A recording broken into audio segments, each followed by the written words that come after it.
Okay, this is the virtual meeting of ANC3 This is our third virtual meeting. We're getting to be pros at this.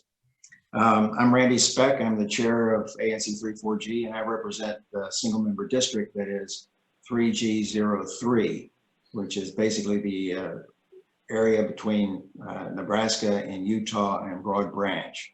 And we'll first begin by introducing all the other commissioners. And Abe, you want to begin?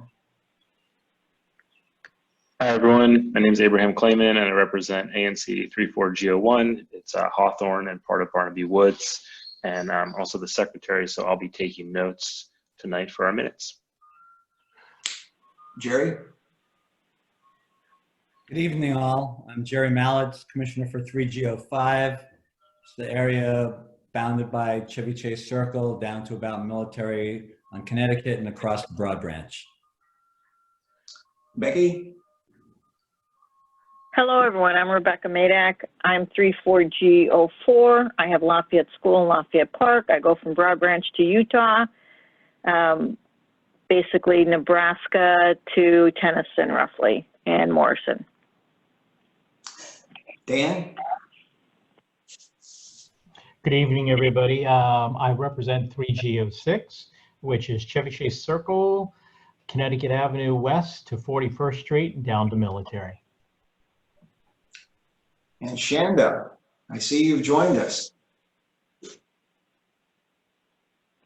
Hey, Chanda. Can you hear us? Shanda, can you hear us? Oh, lost her. Okay, Chris, you want to introduce yourself then? Sure. I'm Chris Fromboludi, 3G07. It's the area bounded by Military, Reno, Nebraska, and Nevada. Okay, well, hopefully we'll get Commissioner Tuck Garfield back on the line shortly. She's calling from Amsterdam, so it's a 6-hour time difference, so it's the middle of the night there for her, but we would appreciate it if she can join us. That'd be really great. As I mentioned, this is our third virtual meeting. Because we are operating on Zoom, we're going to have a few special procedures to ensure that the meeting is not being disrupted. We want everyone to be able to participate as fully as possible, but we do want to make sure we have an orderly meeting. As Commissioner Clayman indicated, he's going to be the moderator essentially tonight as we go through the meeting. We're not going to be having using the chat function tonight, but if you have any comments or questions, anything you want to add to the discussion, just use the Q&A function and Abe will monitor that and recognize people and let them participate in the meeting as well. We also have a couple of presentations tonight and Abe will be recognizing them and hopefully they'll be on video as well. I see Shanda, you're back in. Can you hear me? Yes. Can you hear me? Yes, we can. Hi. Hi, everyone. We wish we could see you. You want to introduce yourself? Oh, yes. Sorry. I'm having technical difficulty. Oh, oh, there you are. We've seen you now. Hi. Yes. Fantastic. Yes, great. Good to see everyone. Thank you, everyone. Right. Glad I was able to be technologically efficient tonight. I haven't been before. Yes, but I'm Shanda Tuck Garfield, and I'm the commissioner for ANC3 which is the part of the district that's closest to Oregon Avenue. Okay, great. So we have all 7 commissioners on the meeting tonight, and that's terrific. As I indicated, Commissioner Clayman is going to be recognizing people to speak as we go through the meeting. He will relay any questions or comments that people have or recognize you if you want to speak. I should also emphasize that the meeting is being recorded, as all of our meetings are recorded. This one will be recorded and eventually put up on YouTube probably tomorrow morning. Jerry has been doing that very efficiently and getting the meeting video available for people right away. Okay, the first order of business is to adopt an agenda. Our agenda has been posted on our website. It was updated and posted on a number of listservs over the weekend or today. And so with those modifications that have been made to the agenda, does anyone else have any changes or modifications they need to make? All those in favor of adopting the agenda, say aye. Aye. Aye. Becky? Aye. That's you too? Okay, all right, 7-0. Okay, the first order of business, as is our usual practice, is the commissioner announcements. And I'll begin with a couple. The first is the election for ANC commissioners. As many of you probably know, ANC commissioners are elected for 2-year terms. And so we are elected again this November, November 3rd in the general election. And the process for getting on the ballot has changed a little bit this year because of the COVID-19 emergency. Instead of the usual 25 names that are required for petitions in order for a candidate to get on the ballot for an ANC commissioner, they're only going to require 10 signatures this year. This is a one-time only change, I think. It will revert back to 25 in subsequent elections. The petition period, the time period during which you can collect the signatures, begins on June 26th and ends on August 5th.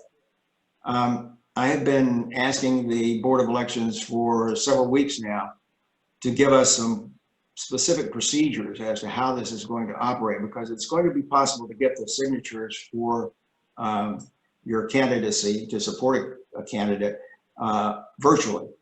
But the Board of Elections has not yet given us any guidelines on exactly how they're going to do that.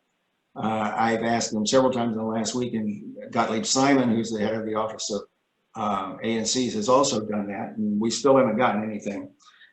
Hopefully soon they will have some procedures for this, and they ought to be listed when they are on the BOE's candidate guide to ballot access. And there will be a web link in our minutes to that website. Now, all of the commissioners could run again. Some of us, I think, have decided already that we are going to run. I'm planning to run. Any of the other commissioners, if they want to announce anything tonight, they're perfectly happy, perfectly welcome to do so. But anyone who wishes to run as a candidate in a single member district has to be a resident of that single member district for at least 60 days before the election, and they have to be a registered voter. Those are the only qualifications for running for ANC. And if anybody has any questions about candidacy for ANC, I would be glad to talk to them. Please give me a call and I'd be glad to talk about that. Any other commissioners want to make any comments about the upcoming election? Whether there are going to be any vacancies or not? Okay, my next announcement is with regard to the 2020 census. I've made this announcement several times in the last several meetings, but it bears repeating.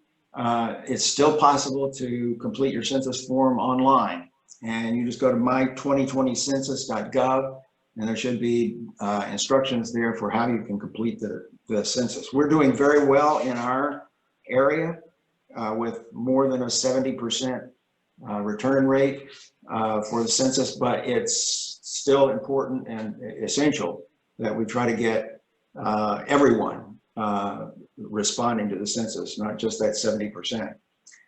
The final announcement I have is that the Citizens Advisory Council for the Metropolitan Police Department, 2nd District, will meet tomorrow night at 7 o'clock. This will be a particularly important meeting in light of all the current events that are going on. And Commander Bedlion is hoping to be there, assuming that he's not called off to other responsibilities. And if you wish to attend, it's going to be a Zoom meeting, and you can contact Samantha Nolan at nolantutor@gmail.com to get a link to the meeting.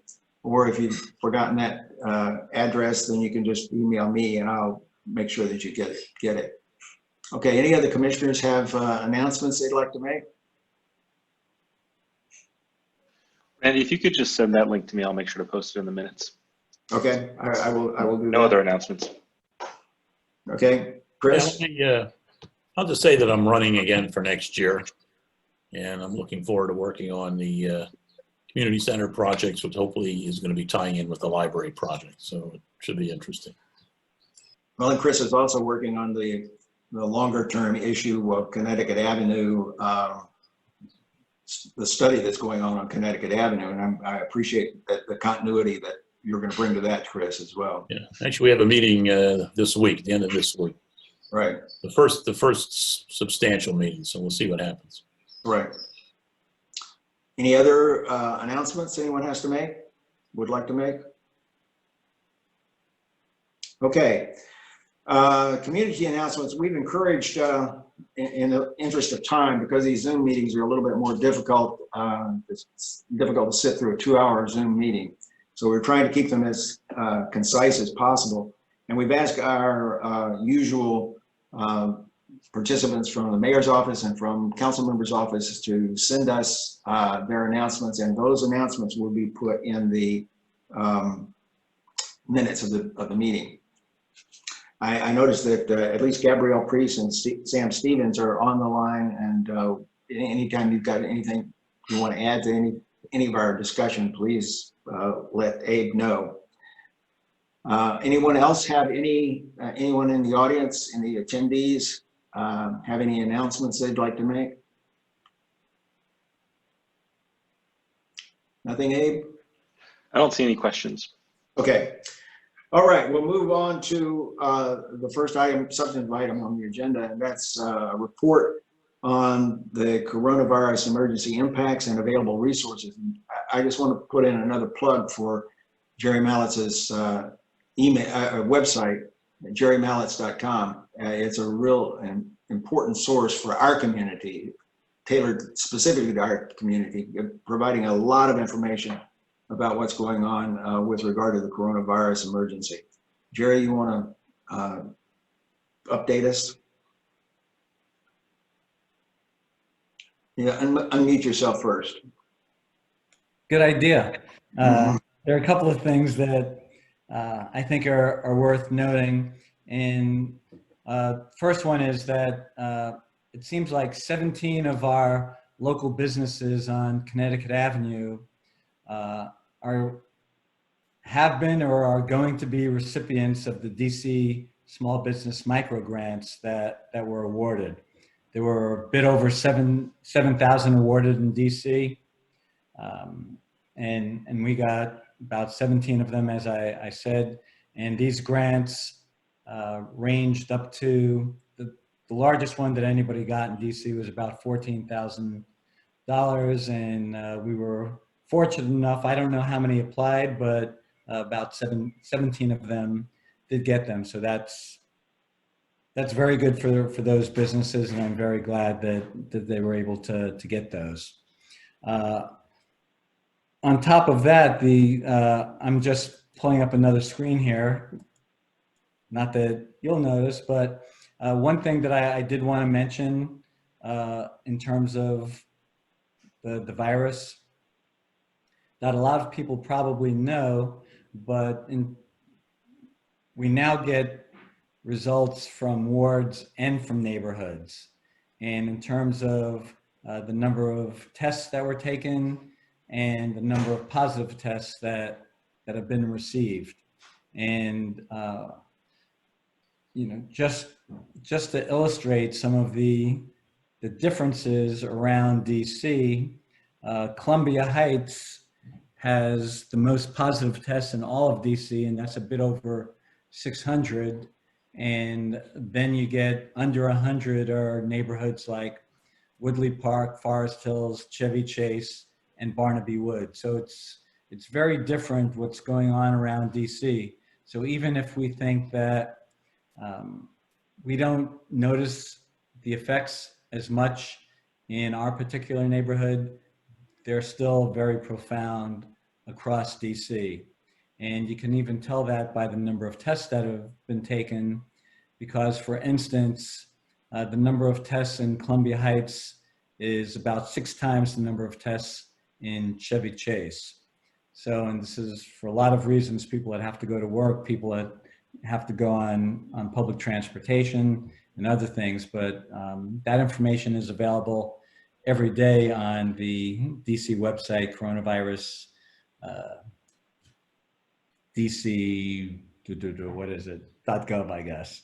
And as far as our local neighborhood and stores or restaurants that are open, more and more places are opening up. The fewest things that are open are banks, actually. Most of them are just operating with ATMs. And hair salons and nail spas are not open yet either. Hopefully phase 2 comes along soon. They'll open up as well. But we now have 3 restaurants that are serving people outdoors, Parthenon, Bread and Chocolate, and Little Beast, and actually Jetties as well. And you could order from there and then sit down at their tables. And hopefully soon others will also. And just one final note, there was some sporadic vandalism in the area that I doubt was from protesters. That's just my opinion. But since only the jewelry store was really targeted, who really knows? But that was a one-time event. Nothing else happened. The arcade boarded itself up, but there's been no other events that have happened. And all the businesses seem to be glad that those that are open. And like I said, even though we're told June 19th is the earliest, absolute earliest, phase 2 could start, we're hopeful that other businesses will be open and thriving again soon. And that's it. Okay, thanks, Jerry. I mean, that's really a pretty positive report, I think, for our neighborhood. A lot of good things have been happening. Hopefully we're beginning to come back and get out of the shutdown that we've had for now 3 months and more. Any other commissioners have any questions or comments? Okay. The next item on the agenda is a discussion and possible vote on a statement on racism. And I didn't know whether Shanda was going to join us tonight, but I'm glad she has, because she's been sort of the impetus of doing this. And Shanda, you want to talk about this statement that you drafted and that has been circulated to the other commissioners? Oh, yeah. Okay. Hello, Randy. Everyone, can you hear me? Yep. Yes, we can. Okay. I guess my screen is a little delayed, so I can't see everything. But well, tonight's statement, I think, is based on all the commissioners' sentiments, and especially yours, Randy, since you had been attending our virtually meetings around the district. Because as human beings, I think many of us had a lot of emotions, witnessing a lot of incidents that are happening around the world. And because of that, I thought, and you and many others as well, that it would be a good time and an opportune time for our ANC to basically be put on record as far as what our thoughts and feelings are around stopping and eliminating any sort of injustices for people around the world. Especially in light of what recently happened to the African-American George Floyd and many others around the country. And in light of that, I think that's where we all came together and put together some language that we thought would be useful for our ANC, the district, and the greater nation. And so with that, Randy, should I turn it back over to you? Sure. I just wanted to emphasize too that, and we talked with Shanda a lot about this, but it's important to do more than just talk about this. I think we need to have a lot of soul searching for one thing, but we also need to take actions. This needs to lead to something that's going to be lasting. And as many people have said, this is not a moment, but it's it's momentous. Things are going to go forward from here, I hope.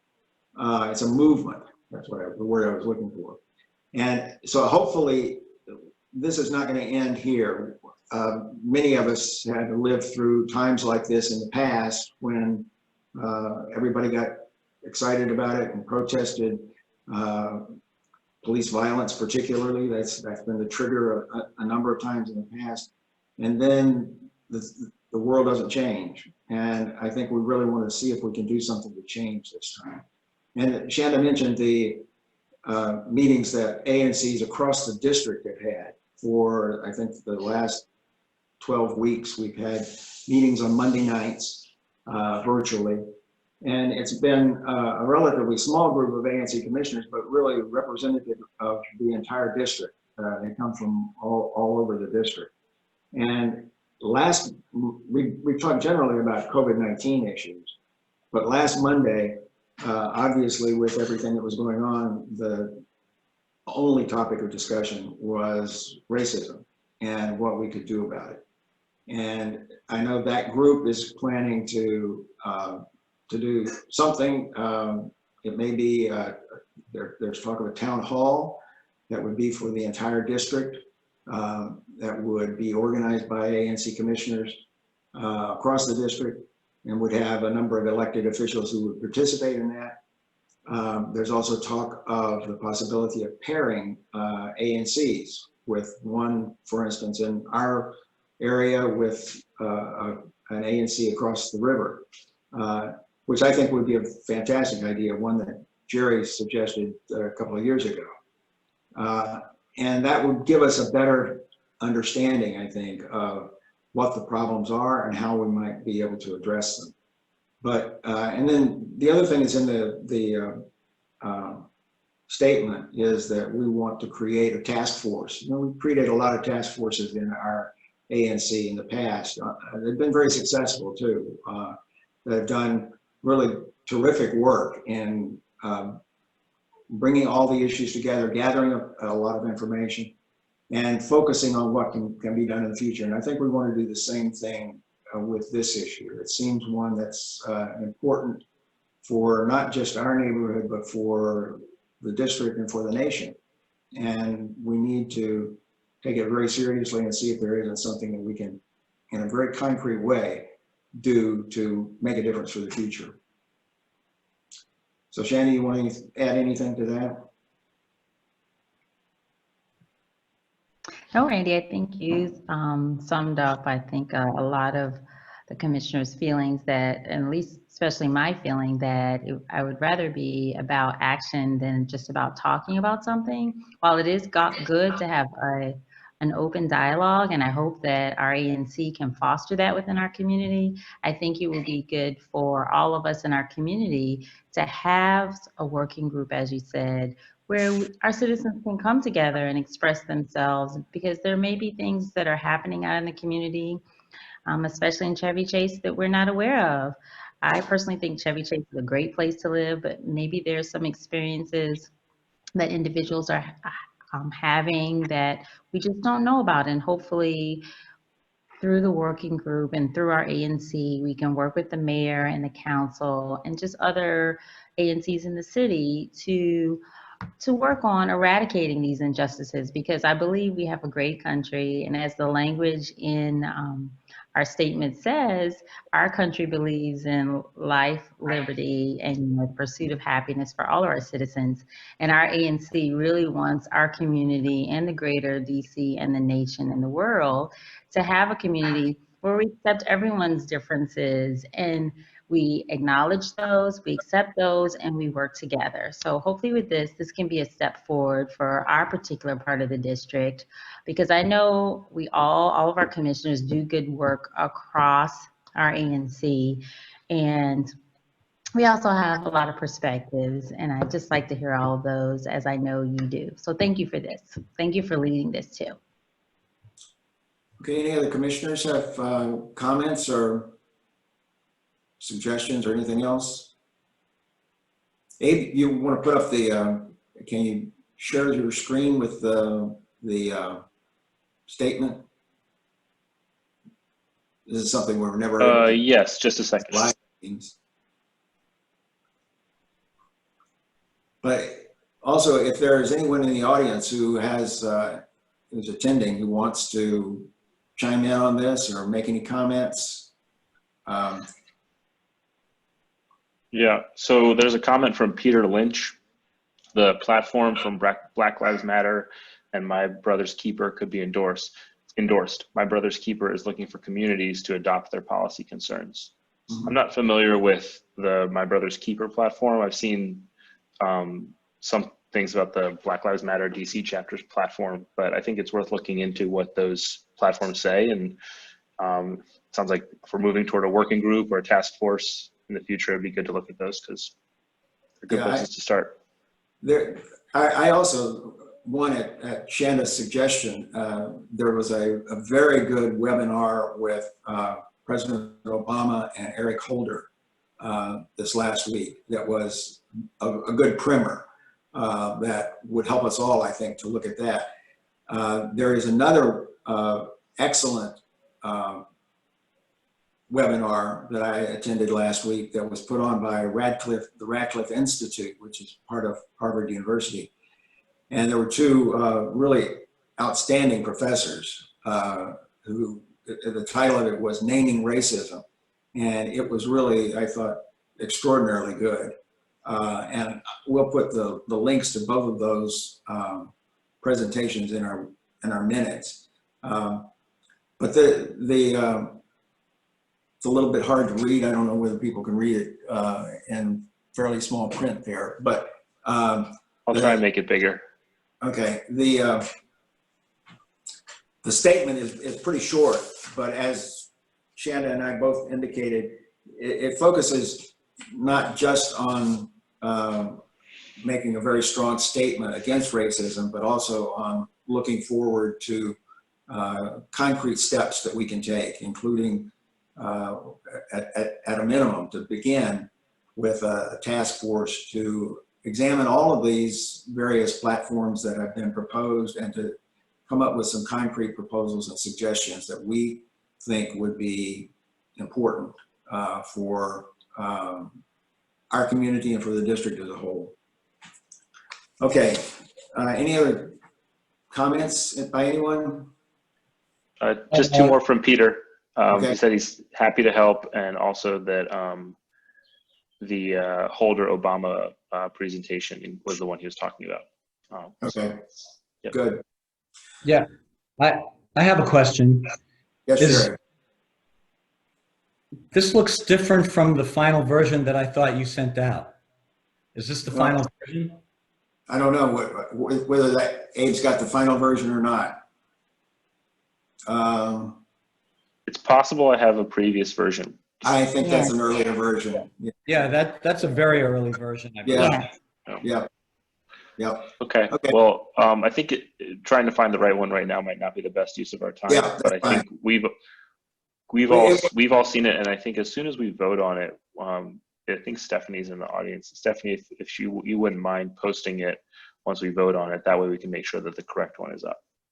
And also, I posted it this morning or last night, late last night, on the Chevy Chase listserv and the other listservs as well, next door and elsewhere. And that is the right version. That's the most recent version, the one that I posted on the listservs. So can you briefly indicate what's different from the final version and this version? It's your version. It's your version, Jerry. Well, no, it's not just my version. There were other people that commented also. You made the last changes, I think. Yeah, we incorporated. But I believe that the final version talked more about action than just saying things. For instance, in paragraph 2, it now says create a representational working group within ANC3-4G tasked with identifying equity and justice issues within our community and proposing concrete solutions. Yes. And paragraph 3 is support local and national organizations and elected officials who endorse and take action on proposed concrete solutions in their work against racial injustice and inequality. Okay. So yeah, those things are definitely Okay, I emphasized. just wanted to make sure when we vote, we're voting on that one. Yes. No, Yes. you're absolutely right, Jerry. I mean, and the one that I have is the draft that I posted late yesterday. But just Okay. try it again. I believe this is the updated one. No, that's not it. Not yet. Okay. It's okay. Sorry, guys. Okay. Thanks, though. That's the older version. Okay. Okay. With those, I think everyone, I circulated it to all the commissioners, and so I think the commissioners know which one we're talking about. With those modifications, I move that we adopt this statement on racism. Is there a second? Second. Many seconds. All those in favor indicate by saying aye. Aye. Aye. Aye. Okay, 7-0. Great. Okay, I really want to make this a hallmark of our effort over the next year or two. This is not something that can be resolved overnight, but we do need to really focus intently on it. And so I think this is a good start. Okay, the next item on the agenda is also a possible resolution. And this one relates to COVID-19 and the prediction by many of the experts that once things are reopened and once we get into the fall, there might well be a continuing increase in the virus, a second wave of the virus, and that we need to be prepared for that. And until there is a vaccine, we need to take every step we can to try to minimize the impact of the spread of COVID-19, the virus. It's been brought to my attention primarily through David Bardeen, who's going to be speaking in a moment, that there are many wastewater utilities across the country and really around the world who have begun to look at how they can test sewage and identify COVID-19 virus in that wastewater. And there's been quite a lot of very intense scientific effort on doing this as a way to get an early indication when the virus is beginning to spread. And the predictions are that it could give us a 2-week lead time on identifying particular outbreaks of the virus. And it can be done both on a macro basis, looking at an entire region or an entire community, or it could be done on a more granular basis, even at a particular location like the DC jail or nursing homes or apartment buildings or dormitories.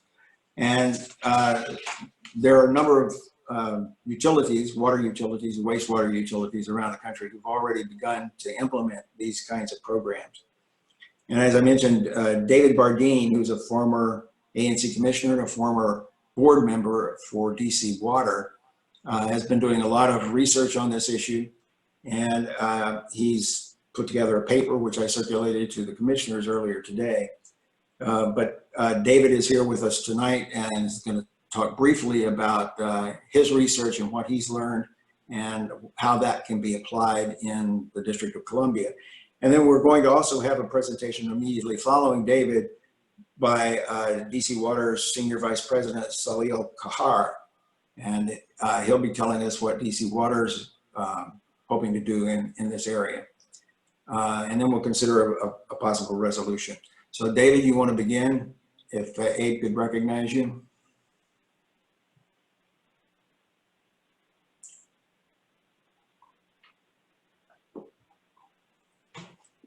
Okay, you'll have to unmute yourself too, David. Mute. video. Hi, am I there? Yes, you are. Mr. Chairman, Commissioners, I'm sorry I couldn't get the gallery view, so I could only see 5 of you, and I'm missing 2 of you, but I'll do the best I can. I also want to disclose that I'm a former resident of your ANC. Olivia and I lived 19 years on military roads, south side, next door for a while to former Commissioner Holmes. And that's where I learned what ANCs do. We now live on Connecticut Avenue, corner of Chesapeake Street. The fact is that sewage is full of dangerous stuff. Viruses, pathogens of all kinds, chemicals, bacteria, you name it. And then that's something that's got to be taken care of and taken account of. But it also is loaded with information. And that's what's intrigued the scientific community and some of our utilities, our sewage utilities, and some of the organizations, such as the Water Research Foundation, which does research and application for sewage, for drinking water, river water, all aspects of the water cycle.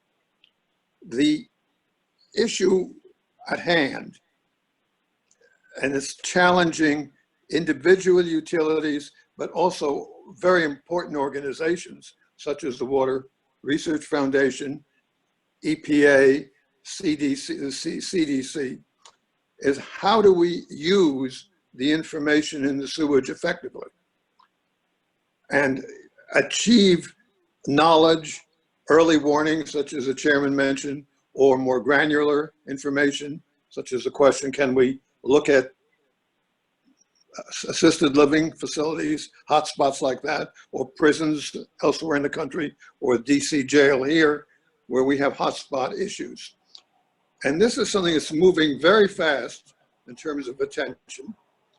I think I'm looking forward to hearing DC Water's remarks at your meeting, but I also have scheduled a meeting tomorrow with the general manager of DC Water and his team, including your speaker, so that I'm going to learn more about what DC Water's thinking is.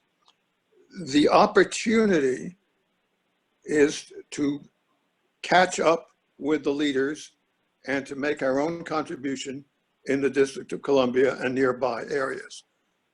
In my judgment, the leading utility at the moment is the Hampton Roads Sanitation District, which has been sampling and analyzing some of its sewage, much of its sewage, for more than 10 weeks, and made a public presentation to their board, the Board of Commissioners, on the subject, and then made another public presentation jointly with the Virginia Department of Health a few days ago to a general audience of utility people in Virginia and elsewhere.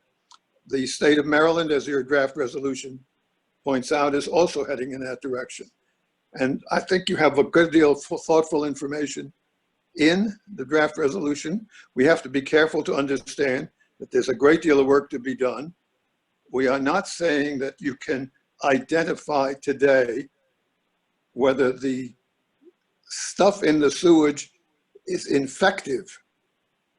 What you can identify today is RNA pieces of the genome of this coronavirus, and that you can be sure that somebody or groups of people dropped down the toilet and into the sewer, that kind of stuff, pieces of it. Whether it's infective, we don't know. The technology or the methods for estimating exactly how many people are represented is not fully developed. People are researching that and working on that, including Hampton Roads and others. But what they can do is measure how many signals, the quantitative measurement per liter or per unit of volume. And you can see whether that's increasing or decreasing if you have a series over time. That's what the first use would probably be, trends. And then if you're worried about whether we're going to have a resurgence when the cold weather comes back, that's particularly interesting to people. You keep track time after time. You see if it goes down, which is good news. That is to say, the pieces of this RNA in the sewage go down. But then if suddenly they jump up, that can be a warning to you that maybe you have to do additional measures to prevent the recurrence or to limit the recurrence.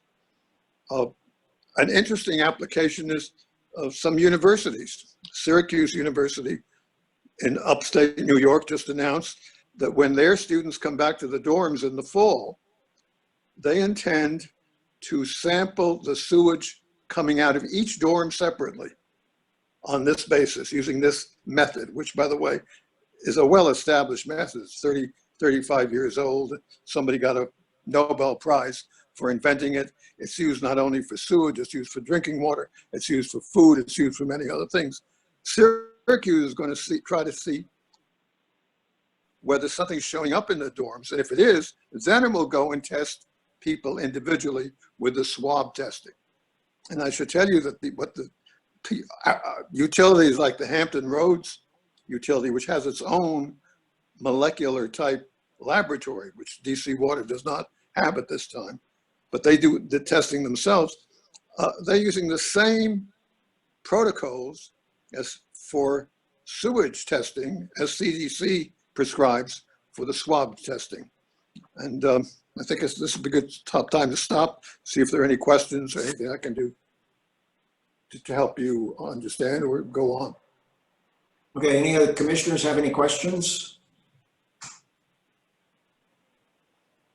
David, thank you very much. And your paper has been very, very helpful for me, I know, and I suspect for the other commissioners as well, because it's very thorough and has a lot of information there. Thank you. Let me mention that I served for over 10 years on the board of directors of DC Water, and I know a lot about the capabilities of this organization and some of the complexities of the pipes and the pumps and the other facilities that they run, so that I have a lot of confidence that DC Water, if it applies itself as it's now beginning to do, can make a contribution to the development of our science, our understanding, our application, first and foremost in our city and region, but also probably make a contribution to the national effort. Yeah, as we know, DC Water has really been a leader in sewage treatment. Certainly the Blue Plains facility is among the best in the country. And so I think they would like to be a leader again. So with that, let's see if we can hear from DC Water. Is Salil Kahar on the line? I didn't see him.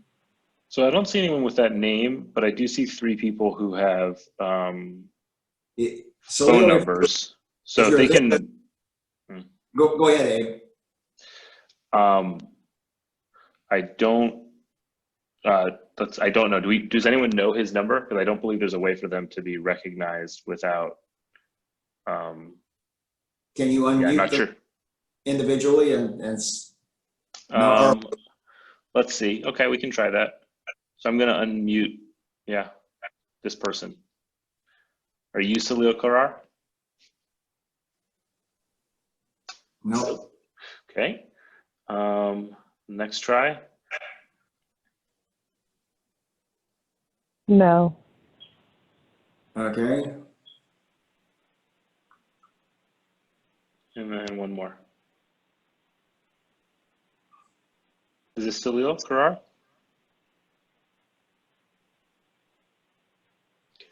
Well, apparently he's not on the line. Okay. I just learned from them late this afternoon that they were going to have somebody attend, and Salil is exactly the right person, I think. But hopefully we'll be able to get some further information from DC Water.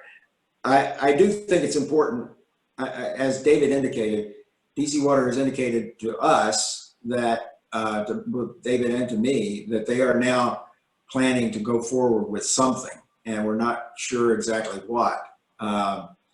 And that they're not taking the position that they took initially, that they were not going to even consider this. But I do think it's important for us to encourage the district government, particularly the Department of Health, to work with DC Water on this, and to urge DC Water to take these steps, because it's going to be, we're almost certain to have some recurrence the virus over the period of time before we get a vaccine.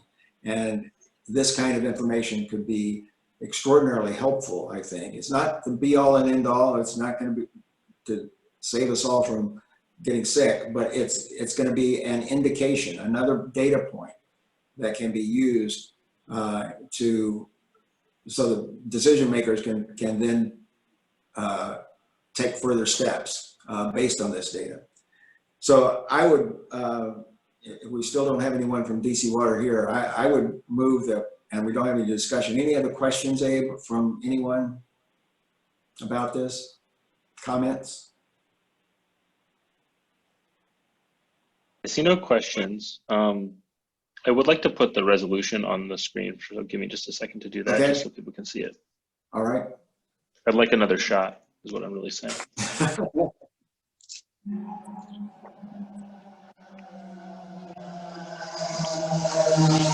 While you're doing that, I want to point out that on the one hand, we're talking about coronavirus now, but there's also the possibility that similar methods will be useful for other kinds of pathogens in the future, so that strengthening our ability, learning how, having the experience, figuring out what we can do, working out bugs, would have a long-term value long after this. When Hampton Roads started, they thought they were just learning something for some future pathogen, and then somewhere along the way they decided it could actually be applied to coronavirus and this situation. Yeah, I think this is the paragraph 4 that is on the screen right now is particularly important. There are just a lot of places in New Haven, Connecticut, and Maryland, in Miami-Dade County, Syracuse University, as David mentioned. These places are already taking steps like this, and I think it's this is not a far out technology, a technology that has not yet been adopted elsewhere. It's been adopted by a lot of other people. And the program that I heard a webinar on this as well that included respected experts from all over the world, including at the CDC. So I think this is the kind of thing that experts are encouraging wastewater utilities to adopt and to pursue. Okay. So any other comments or questions by anyone? Okay, I would move that we adopt the resolution that's been distributed to the commissioners and was posted on the various listservs in the neighborhood. Is there a second? Second. Second. Okay, all those in favor, say aye. Aye. Aye. Any nays? 7-0 then. Okay, well, thank you, David. Thank you very much. You've been terrific in bringing this to our attention and doing all the research and giving us a lot of background information. We appreciate it. Thank you. Nice to be able to work with you guys again. Okay, the next item on the agenda is discussion and possible vote on resolution regarding the procedures for the general election in November. As I'm sure everyone is aware, if you've been paying attention to the listservs or newspaper reports or anything else, the primary election on June 2nd did not go well at all. It was in many respects a real disaster. There were a lot of people who had requested absentee ballots that did not get them from the Board of Elections. There were long lines at the polling stations. There were fewer polling stations this time because of the coronavirus and social distancing and those issues. But the lines at the polling stations were extremely long. Some people didn't get to vote until well after midnight. There was also confusion because of the mayor's curfew that was at 7 o'clock and the polls were supposed to stay open until 8. That created some confusion, even though there was an exception for anyone who wanted to go to vote. So it's really imperative that we not repeat that kind of performance in the general election. We're going to have many, many more voters then. There is likelihood that at least some restrictions will continue to apply with regard to coronavirus. Social distancing may still be necessary then. We may even get a new wave of infections by then. And so we need to be prepared, I think, for handling that election in a much more efficient and responsible way, because obviously voting is among the most important things that citizens have to do.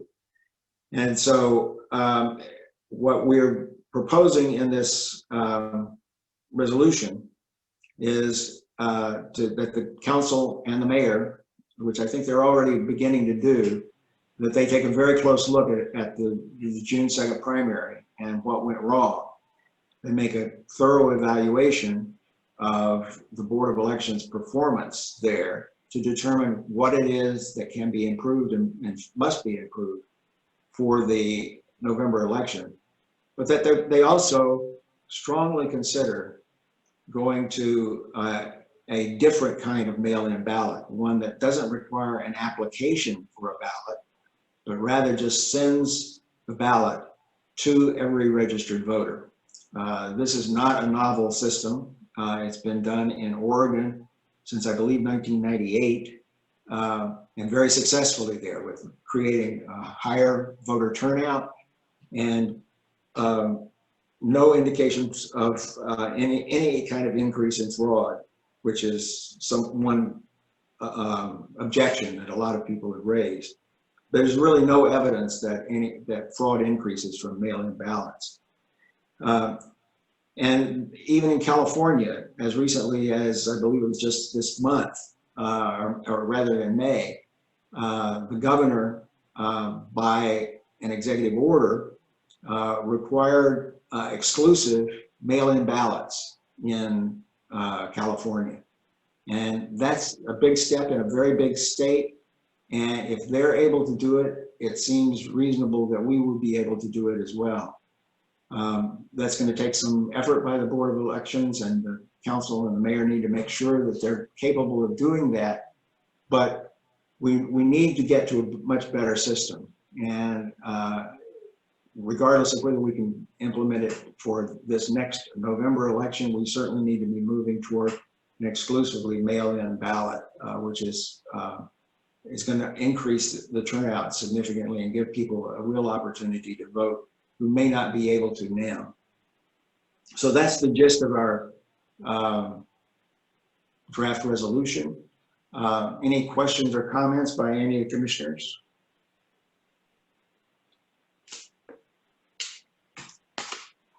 Can I speak? Yes, Jerry. Okay. I can't see people's hands until they.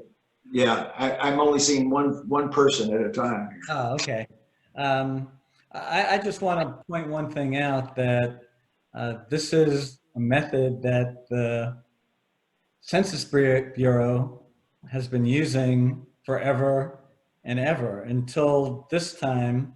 In the 2010 decennial census, people were mailed their census forms. They were given a postage paid envelope, and that's how they sent it back. And nobody ever questioned that the census was a fraud or corrupt or anything else. So this is, the government itself has used this method without seeing any problems with it. So I, just wanted to point that out, that this isn't, a brand new idea, that this is something that's been used over many years by the Census Bureau. Yeah, and it really does convince me that if Oregon's been using it for 22 years without a problem, in fact, far from that, it's been a real increase in turnout and a reduction in costs, we ought to be pursuing the same thing.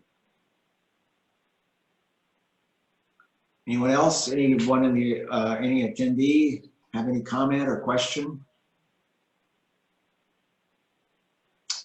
Okay, I would move that we adopt the resolution then. That's been posted on the various listservs and discuss with the commissioners tonight. Is there a second? Second. All those in favor say aye. Aye. Aye. Aye. Any nays? Okay, passes 7-0 then. All right, the next item on the agenda is grants. There was a change in the statute giving ANCs the authority to make grants on May 13th when the council passed the Coronavirus Omnibus Energy Amendment Act of 2020. And one provision in that statute gave the ANC the authority to broaden the authority that the ANCs have to make grants. They can now approve grants to organizations for the purpose of providing humanitarian relief, including food and supplies, during the public health emergency or otherwise assisting in a response to the public health emergency anywhere in the district, even if those services are duplicative of services also performed by the district government. So there are three ways in which this is different from what has been provided before with regard to grants. First of all, we can provide humanitarian relief. Food and supplies were never permitted in the past. The second, we can give grants for work that's going to be done anywhere in the district. And previously it had to be in our ANC. And the third is there were provisions previously that prohibited grants that were duplicative of any services provided by the DC government. So now all three of those things have changed with regard to the current emergency. And that gives us a much broader opportunity to give grants. And with the difficulties that we've had in the past in getting grants approved, this is really quite welcome. Now we have some grant guidelines, however, that we're still going to have to follow. Our grant procedure says that we have an application period when anyone can apply for a grant. Then when there are applications that appear to be eligible, they have to make a presentation to the commission. And the presentation, we don't vote on the grant at that time of the presentation, but vote at our next meeting. So that puts a delay in the process. If the delay may be inevitable in this instance, however, because we currently don't have access to the ANC's checkbook. I mean, this is something that for the future we may want to change, but our checkbook is in our office at the community center, which is locked, and we can't get access to it. And the only way that we can make a payment to anyone is by writing a check on the ANC's checks. So we're not going to be able to do anything immediately in any case. But if we want to initiate this process, I think we should set an application period. And we've already gotten one application that was from, it's Ward 3 DC Mutual Aid. And these mutual aid organizations have now sprung up all over the city to help out during the coronavirus emergency, and they're doing really good work. But we need to go through this process, I think, in order to comply with our guidelines. And so is there anyone who has any questions or comments about this process, and that maybe we should go through the process first? I see Alan's got his hand up. I have a question. Okay, Jerry. My question is really about the delivery of money if we decide to move forward. I would imagine that if you contact the bank, they could do an electronic transfer without the checkbook. They could, however, the Office of ANCs will not approve that. They require, yes, they require that you have a written check and that the check be sequentially numbered. It has to be one of the sequentially numbered checks in our checkbook.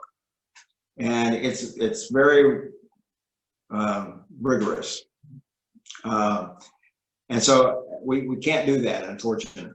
Now, there still may be some way we can get into. I have a question. Did we ever call Fran to see if she could let us in to get the checkbook? She probably could, and I was thinking that might be a way to get around it. Actually, Alan Beach, who's our Commissioner Emeritus, was at the community center one day and it was open and he went into the office. But ordinarily it is not open, and certainly we should not be congregating there in any way. But to be able to get into the building and get our checkbook, that would be possible, I suspect. I think we probably could get Fran or someone from DPR to open it for us. Yeah, yeah. But the first question is really, how do we set up the procedure? What procedure do we want to follow? For instance, we could say, okay, we're going to have a special emergency application period that will end before our next meeting. And then we'll have a presentation at our next meeting, which is June 22nd. And then we could have a vote at the following meeting in early July. If everyone is interested in pursuing this and trying to give a grant for a worthy organization that really needs it right now, that I think would be the best way to proceed. I have a couple questions. Can we move faster than that? That's my first question. We'd have to change our procedures. And I think we'd have to look at the bylaws. So I think we require another meeting in order to do that. You have to have notice of the change in the procedure. And I don't think that will get us any faster to that approval. Mm-hmm. So the earliest we could approve a grant is July, based on our current right. procedure? I think that's right. I thought that even though there's a period that we announce the grants, people could actually apply for grants anytime during the year. Yes, they can. They can. But I think in order to be fair about it, I think we ought to at least give an opportunity for anyone else, rather than just taking the one application that we have right now. We'd have to have the same process. We'd still have to have a presentation at our next meeting and vote the following meeting. But if we have a short application period, I think that would allow anyone else who wants to come in to make an application, and then we could decide on it at our meeting in July. But this isn't necessarily the only grant we'd be giving out. We have many grants. Well, we want to have a public announcement of some kind on the listserv in Northwest Neighbors Village. Yeah. We're giving grants out in the next so many weeks. Right, right. That's what we would do. We would have to announce it and then give an opportunity for applications to come in. Yeah, otherwise just one guy, and that's not fair to everybody else. Right. What's our budget for grants this year? Well, we've been open all this time for grants. Right, and I guess my question again is what's our budget for grants this year? I don't have it offhand. Can Alan Beach help us on that? Alan has his hand raised, I see. Abe, you want to recognize Alan? Yep.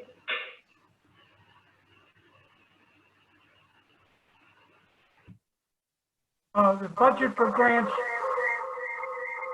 is $2,500. Yes, that's what I remember. Okay.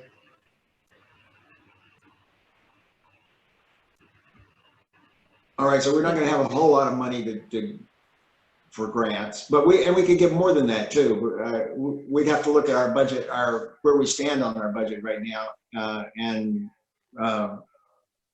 determine whether there's something more we could do than just 2,500. Yeah, I thought there was money we carried over from last year. I think there was too, because we did not get all the grants from last year. And much like the city came up with new procedures because it's extraordinary circumstances, I really don't see why we can't do something now. It's like, Well, what would you suggest drowning here? in the ocean and you say, well, we have to make sure we get you the right life preserver. We'll wait on that. Well, Why are we I, waiting? I'm all for doing anything quicker if we can. I just want to make sure that it's a fair process and that we don't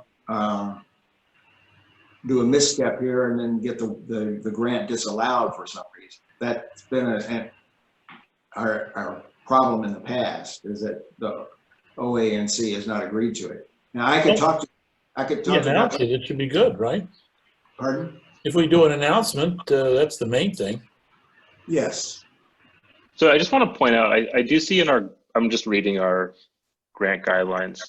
So it says on our website, to the extent that its funding permits, ANC3 solicits grant applications on an annual basis in the fall.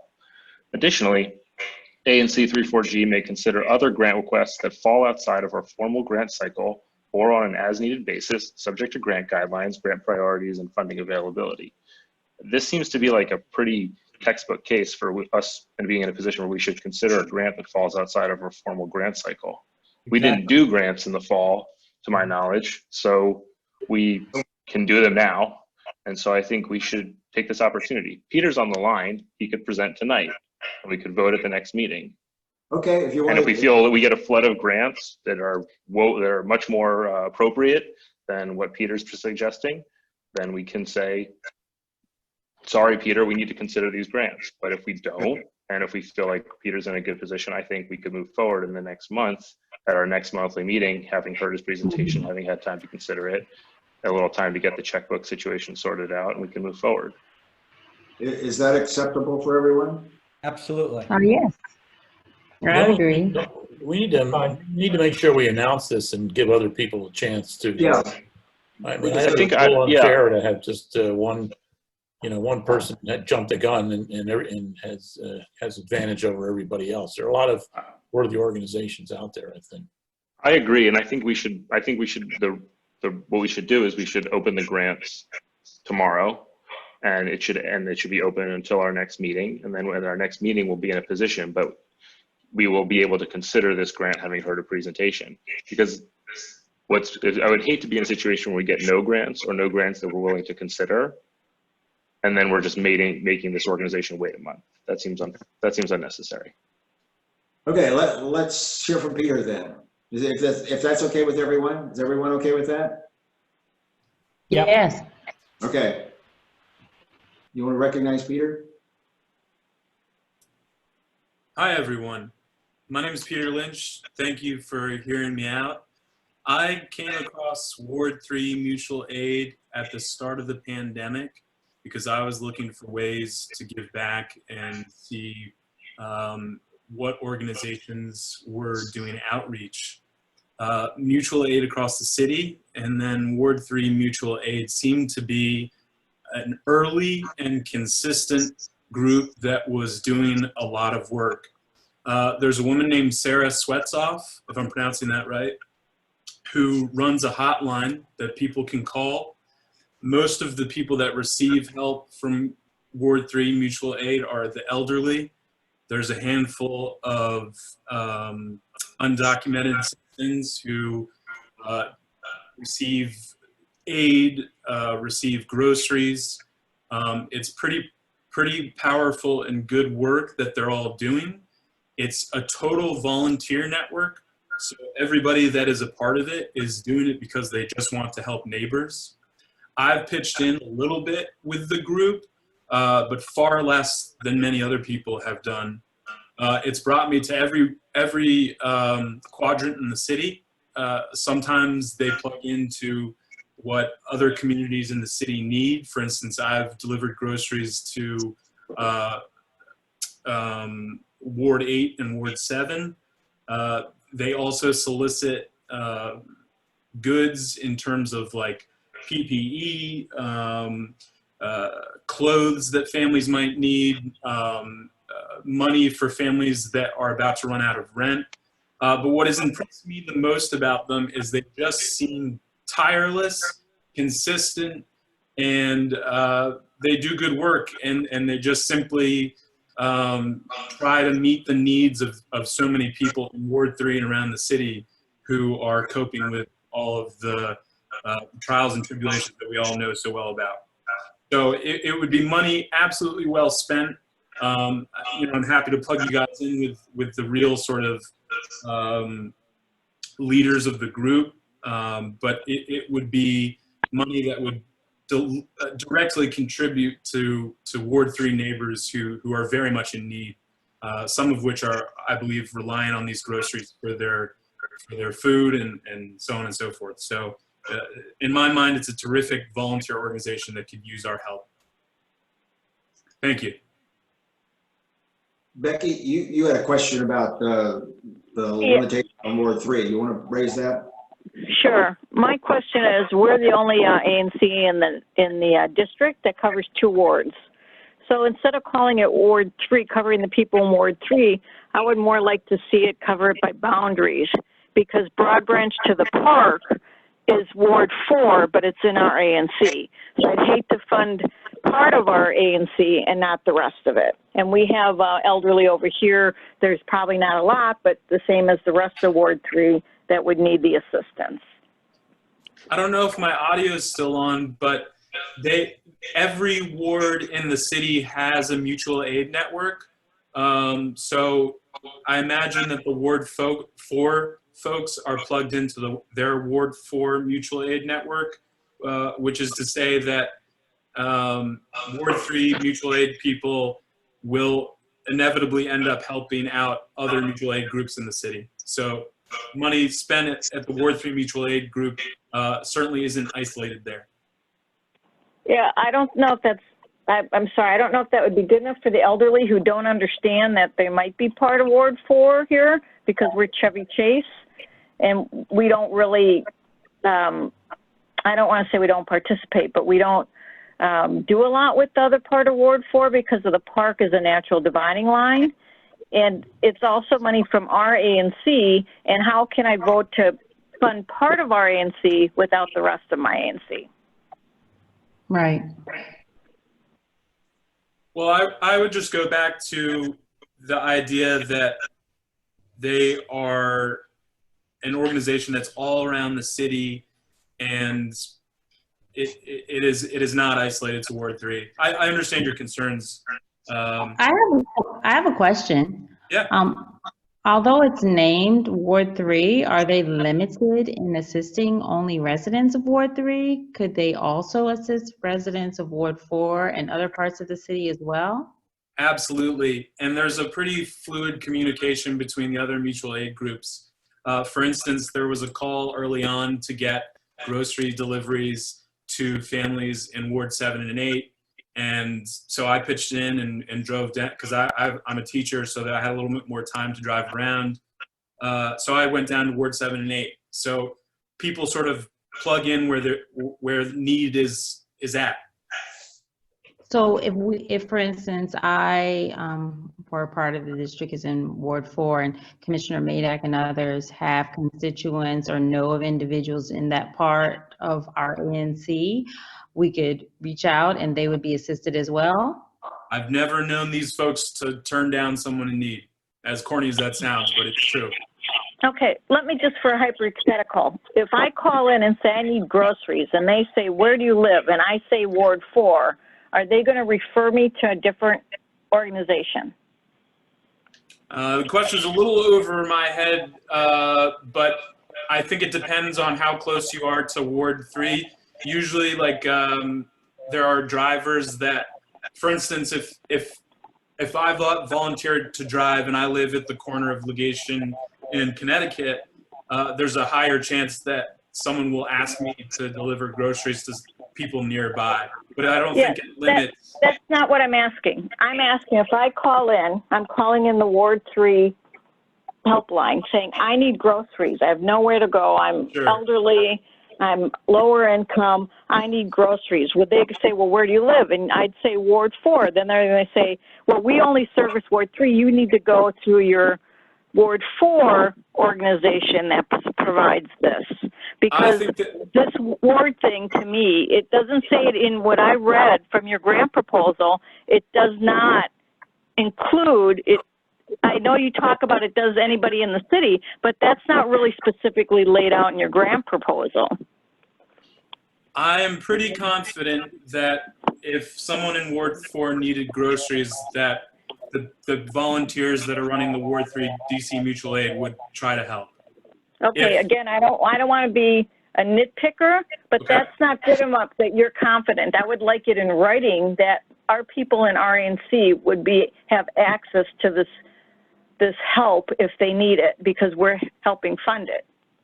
Can I I make a know for suggestion? sure that Peter, their can I- services are Peter? given across the city. Peter, Yes. I'm going to make a suggestion. I think what we should do, I mean, I think the purpose of hearing Peter tonight is we're trying to say, if we can move quickly, we will. And so I think it's not to say that we don't need to evaluate the grant or think about it or properly use the funding that we have.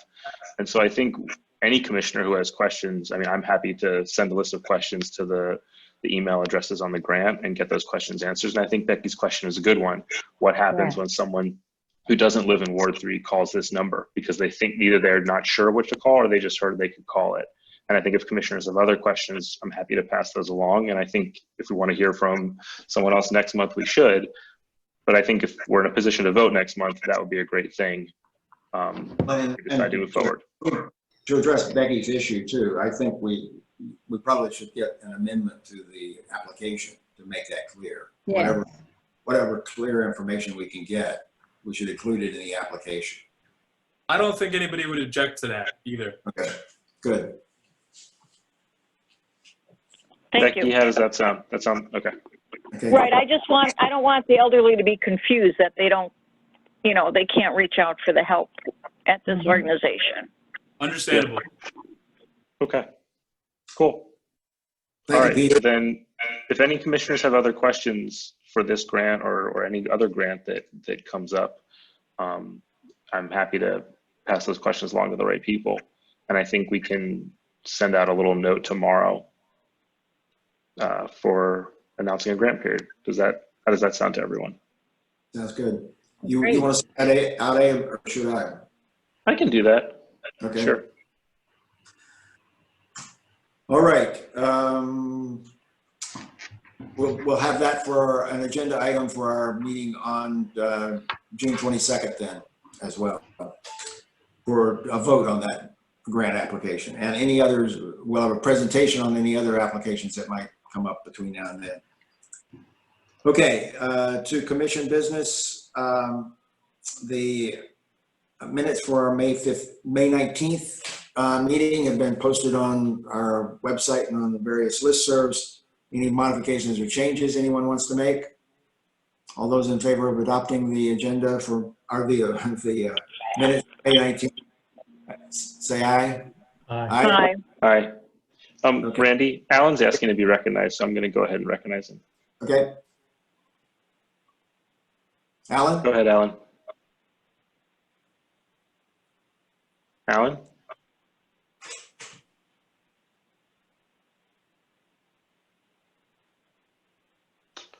Okay, well, I'm going to try that in a second. He's not muted. Doesn't look No, like. he wasn't muted. Maybe he's asking a question. Okay. If he asks a question, I'll make sure we read it. Okay. As I said, we don't have access to our checkbook right now, but I just wanted to get at least on the record that the expenditures that I've had thus far in getting our Zoom meetings, arranging that, has been $190.75. I don't care whether we approve the check now or later, but I just want to get it on the record that we are making those expenditures, and I'd like to have some assurance from the commission that that's okay. I think we've agreed to that from the beginning. Why don't we just go ahead and vote on it? I'll move that we approve that check of $190.75. All those in favor? Aye. Hi. Aye. Okay, 7-0 on that. Okay, items for our June 22nd meeting. There's been some requests that we consider a possible resolution on renaming Chevy Chase Circle Fountain. That might be an issue for the June 22nd meeting. There is also this grant applications. Anybody else got anything else that they know of for the June 22nd meeting? I'm sure something will come up between now and then. Okay, Alan's hand is still up. Is there, want to try Alan one more time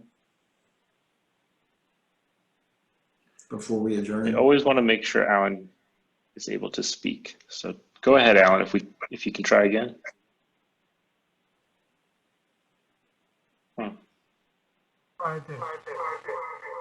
Oh, you got a lot of reverb. To advise you that when I was in the community center, I got copies of the bank statements, and your current bank balance is $15,578.85. There is one check outstanding, the $25 check for the bonding. Okay. Got expenses we haven't paid, payroll and Verizon at least for a couple of months, so. All right, thanks, Alan. Thank you, Alan. Okay, we'll try to get access to the office in the next few days. I'll contact Fran and see if we can get into the office. Okay, is there anything else before we adjourn? Shando, thank you very much for staying up through the middle of the night. Oh, thank you for Very joining us. glad to have you. I mean, with Zoom now, we can have our commissioners attend meetings from around the world. Yes. When do you come back? Oh, well, with the corona issues, it was supposed to be last week, but now I'm waiting to see if I can do it in the next couple of weeks. Oh, good. We'll be glad to see you again. Oh, I'll be glad to see everyone. Thank you. Yeah. Okay, thanks everyone.